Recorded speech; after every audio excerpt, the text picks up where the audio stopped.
the last of the four Brahmaviharas.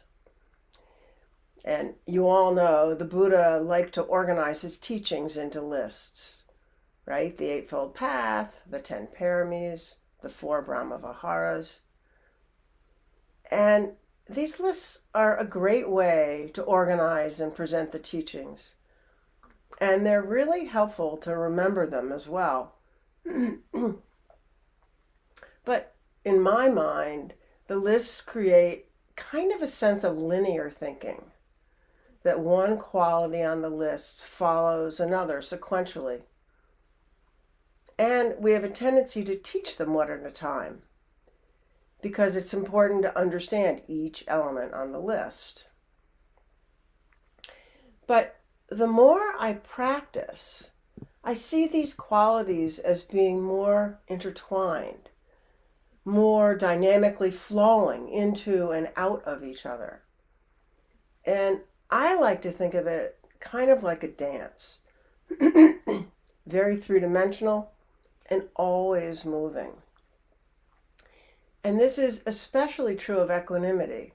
Although it's the last on the list, we don't have to wait to invite it into our practice. We can bring it in as we practice metta, compassion, and joy right now. Some say that equanimity is really the foundation on which the other Brahmaviharas rest. It dances with each of the others, enriching and deepening them. It enables our hearts to be more steady and purely responsive to the world inside and the world outside of us. So I want to explore a bit more closely how equanimity works with and enhances the other Brahmaviharas. When metta rests on equanimity, there's more room for warmth and kindness. We can wish for the happiness of another with no strings attached. We can offer care and warmth without trying to fix anything, without having attachment to outcome. So there's no inclination to make it other than it is. Think about watching a toddler learning a new skill, like tying their shoes. It's pretty easy to feel metta towards the child, watching them experiment with the laces, making loops and such, and how quickly the urge to fix it arises, to intervene in the experiment and show the child how to tie their shoes. Metta, imbued with equanimity, might allow us to take a breath, to not reach in, and to let the child learn and discover for themselves. Metta, imbued with equanimity, helps us to develop a patient heart. I think about my own experiences taking piano lessons as an aging adult.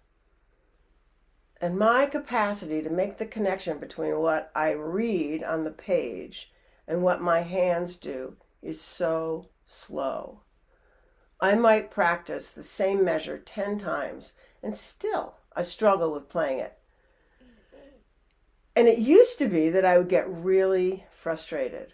I had all these self-critical thoughts and playing became really a chore. It wasn't fun. So interestingly, it's my meditation practice that's helping me learn to accept, to maintain a friendly stance towards myself and recognize this is the way it is. Finding patience with my aging brain. And happily, I really enjoy my practice now. I'm not trying to get anywhere, to be better than I am, and I can enjoy this very slow learning process, just as it is. This is metta and equanimity together, growing a warm, steady, and patient heart. And how does equanimity support compassion? It allows us to be with and to be steady. If we haven't trained our minds to stay steady, we often have the inclination to turn away pretty quickly from the pain and distress we encounter. And that's pain within us as well as the suffering of others. And equanimity encourages us to accept, without judgment, the choices we or someone else has made, even if it has led to suffering. With compassion, as Christina Feldman says, the heart remains open and responsive, trembling with an unshakable commitment to relieve suffering no matter the cause. And equanimity allows us to stay open-hearted and caring without burning out, without judging, without making things right or wrong. It provides the balance we need to stay. As many of you know, I work at a palliative care facility, and I see this kind of presence in the staff that work there every day. When they enter a room, they face whatever is there, and sometimes there's joy and celebration of a life, and often there's suffering. The struggles of the patient, as well as the pain and distress and sadness of family members and friends. Some situations are incredibly sad. It might be a child dying while the parents sit at the bedside. While at other times, unresolved issues may resurface within a family at this poignant time, and the room is just full of tension. Whatever is there, the staff is always there, and they stay there, not turning their backs. They stay steady and do what they can to alleviate whatever kind of pain is present. When I walk the halls, I can feel this. There's an atmosphere that permeates the building, and it's one of the reasons I really like to work there. Just as importantly, the staff are given really great leeway to take time for themselves when it's needed. There are plenty of quiet nooks to squirrel away in for a little time for themselves, and there are opportunities to talk together about challenging situations. And this allows them to care for themselves and restore their own equanimity in order to continue to offer such care to their patients without burnout. This is compassion infused with equanimity, an unshakable commitment to rest in the presence of suffering without judgment, offering presence as at once balanced and sustainable. And equanimity and joy. Equanimity can loosen the attachment to self that may arise with joy. We can celebrate another's successes just as they are, without the quiet little whisper in our ear that says, I want that too. Without envy or jealousy arising. This one it's subtle, because we almost don't see all of our selfing thoughts. They're so ingrained in us. They're so much a part of who we are and our perspective of the world, which for most of us, most of the time, orients around ourselves. I noticed this just the other day in a small way. My husband went for a meal with some friends of ours we hadn't seen in a while. And I was so happy he was able to catch up with them. And I had the thought that I wished I could go too. I wanted to see them too.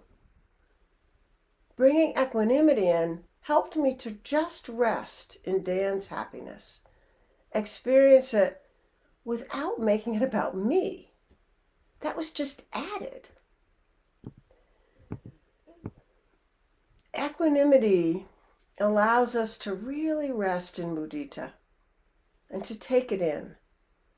That good feeling of someone else's joy without making their joy about us, without comparing or controlling or wanting for something more or different within us. When we're able to see these thoughts and feel the purity of mudita, even if just in a moment, those knots of self-reverencing slowly loosen a bit. And slowly. We just celebrated Thanksgiving, which I imagine many of you did this past weekend. And it gave me a great perspective on this understanding of mudita. We had dear friends with their families stay with us for a few days. There were 10 guests from 7 months to over 70 years old. And there were a bunch of dogs running around. And the house became crowded and slightly chaotic in a really wonderful way. We were the hosts, and I could have tried to orchestrate the way I wanted things to go. But instead, I just let it go. We have a saying that we repeat to each other, "My home is your home." An invitation to relax here. And with that, it was easier to settle back, let the day unfold without me in the center of the story, because the day wasn't about me. And so I played with the babies as they explored the house. I watched their grandparents and parents respond. We all had great conversation, shared a meal that everyone contributed to, and afterwards everyone stepped up to clean up.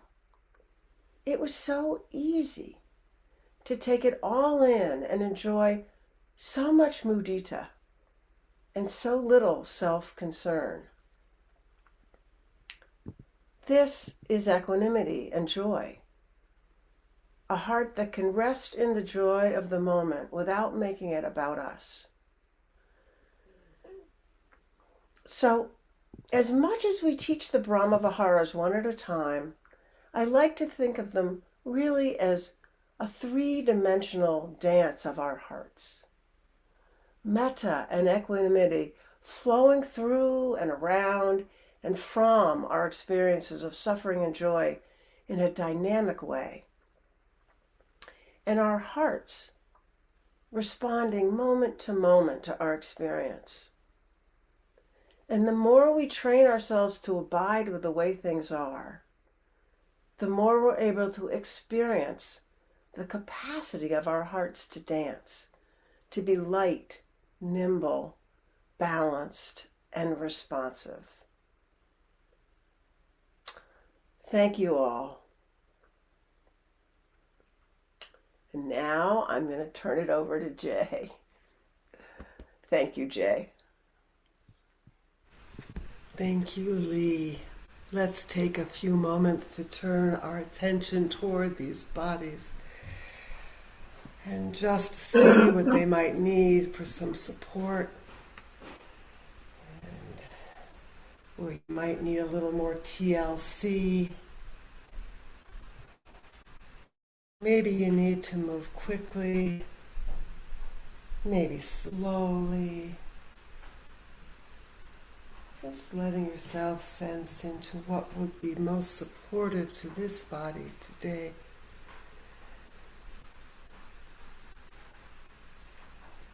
Some stretching.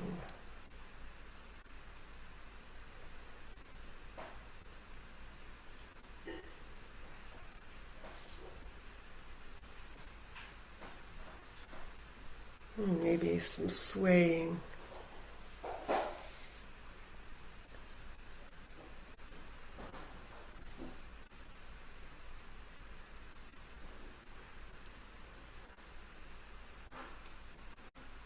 Sometimes just articulating the fingers, the smaller joints.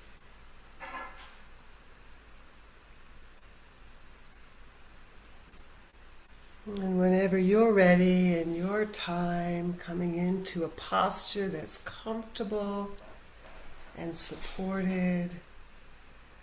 And do you have enough pillows, blankets, whatever you need to optimize physical comfort today?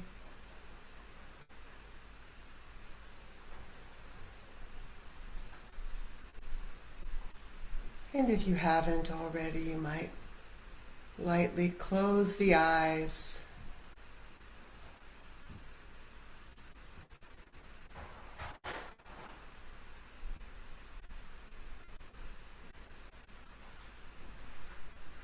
And catch a ride on the breath that's already moving.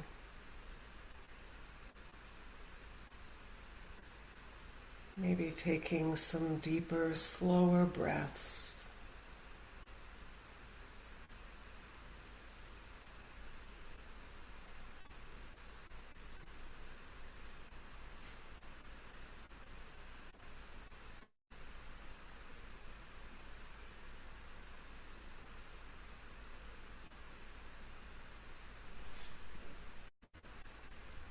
And just coming down, down, down into the body, breathing.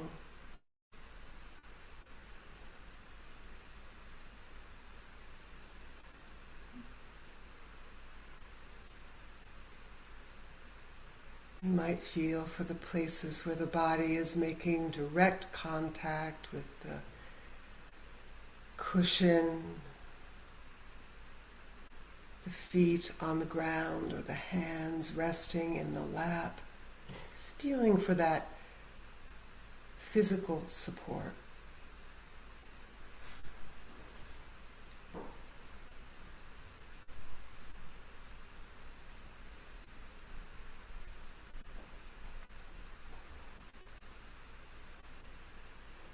Inviting some softening.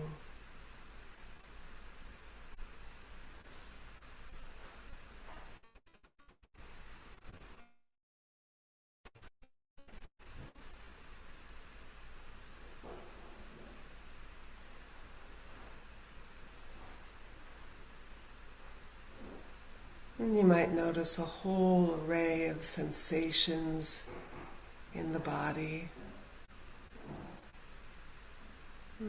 of aliveness.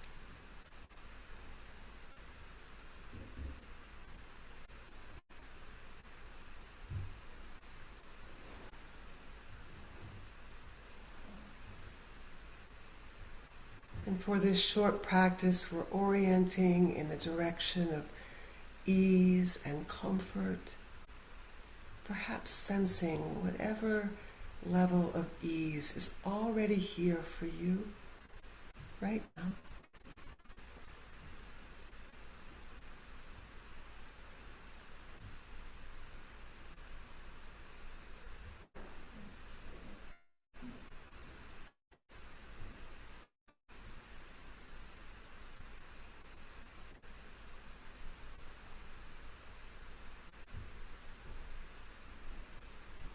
And feelings will be arising and falling away, and thoughts will come and go. And for this practice, we're doing the best we can to not follow or grasp. Just softening and allowing and settling.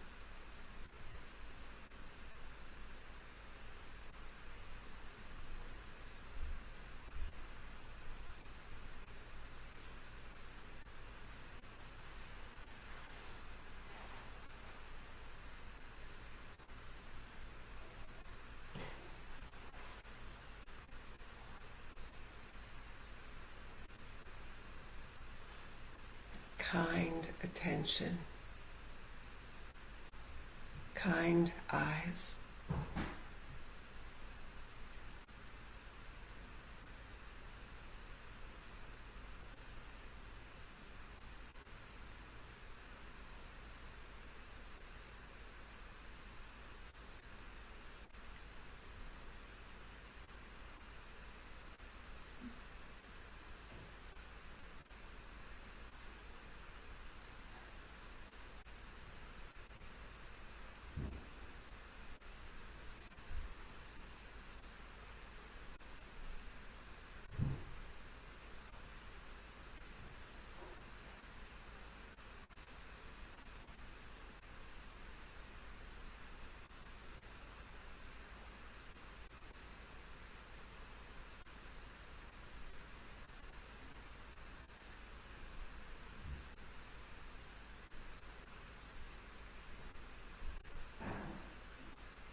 There is a Tibetan prayer that says, "May the mind for so long, wearied and weakened by trying to make things other than they are,